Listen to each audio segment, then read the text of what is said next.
शामिल होने का, अपने विचार रखने का और अपने वरिष्ठ जनों से विचार सुनने का अवसर मिलता रहा है। यहां पर तो सभी लोग उस विचार परिवार के सदस्य हैं। दीनदयाल जी जिसके मुखिया की तरह, एक प्रेरणा की तरह अविरत रूप से हमें प्रेरणा देते रहे हैं। आप सबने दीनदयाल जी को पढ़ा भी है और उन्हीं के आदर्शों से अपने जीवन को गढ़ा भी है। और इसलिए आप सब उनके विचारों से, उनके समर्पण से भली भांति परिचित है। मेरा अनुभव है और आपने भी महसूस किया होगा कि हम जैसे जैसे दीनदयाल जी के बारे में सोचते हैं, बोलते हैं, सुनते हैं, उनके विचारों को पढ़ने का प्रयास करते हैं,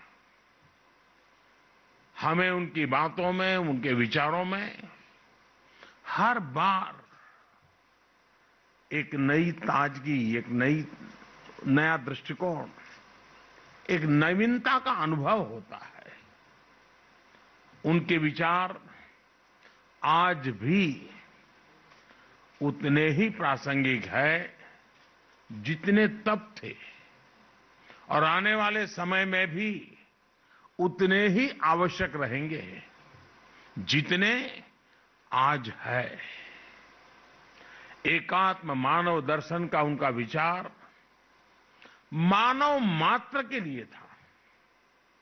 इसलिए जहां भी मानवता की सेवा का प्रश्न होगा, मानवता के कल्याण की बात होगी, दीनदयाल जी का एकात्म मानव दर्शन प्रासंगिक रहेगा ही रहेगा। एकात्म मानव दर्शन में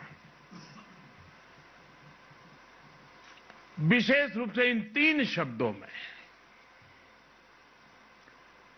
व्यष्टि से समष्टि की यात्रा व्यक्त होती है, स्वार्थ से परमार्थ की यात्रा का मार्ग स्पष्ट होता है और मैं नहीं तू ही का संकल्प भी सिद्ध होता है। साथियों, हमारे यहां कहा गया है, स्वदेशे पूज्यते राजा, स्वदेशे पूज्यते राजा, विद्वान सर्वत्र पूज्यते।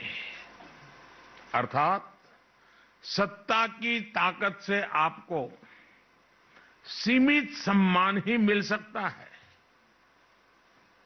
जहां सत्ता की ताकत प्रभावी होगी वहीं सम्मान मिलेगा, लेकिन विद्वान का सम्मान हर जगह होता है। दीनदयाल जी इस विचार के साक्षात जीता जागता उदाहरण है। उनका एक एक विचार, उनके एक एक शब्द उन्हें पूरी दुनिया में एक विलक्षण व्यक्तित्व बना देते हैं। सामाजिक जीवन में एक नेता को कैसा होना चाहिए, भारत के लोकतंत्र और मूल्यों को कैसे जीना चाहिए, दीनदयाल जी इसके भी बहुत बड़ा उदाहरण है। एक और वो भारतीय राजनीति में एक नए विचार को लेकर आगे बढ़ रहे थे, वहीं दूसरी ओर वो हर एक पार्टी, हर एक विचारधारा के नेताओं के साथ भी उतने ही सहज रहते थे। हर किसी से उनके आत्मीय संबंध थे। उन्होंने अपनी पॉलिटिकल डायरी लिखी थी, जिसमें नेहरू जी की सरकार की सुरक्षा के संबंध में, खाद्य नीतियों के संबंध में, कृषि नीति के संबंध में खुल करके तथ्यपरक आलोचना की थी। बहुत ही क्रिटिसाइज किया था। लेकिन जब उन्होंने अपनी इस डायरी को प्रकाशित किया पुस्तक के रूप में, तो इसका प्राकथन उन्होंने कांग्रेस नेता और यूपी के मुख्यमंत्री रहे श्रीमान संपूर्णानंद जी से ही लिखवाया। संपूर्णानंद जी ने अपनी टिप्पणी में एक बहुत ही प्रभावी लाइन लिखी है। उन्होंने लिखा है, ये पुस्तक फ्यूचर रीडर्स के लिए एक साइकोलॉजिकल ग्लो है। आज दुनिया देख रही है कि इस महापुरुष के विचारों का ये ग्लो कैसे पूरे भारत में अपनी चमक बिखेर रहा है।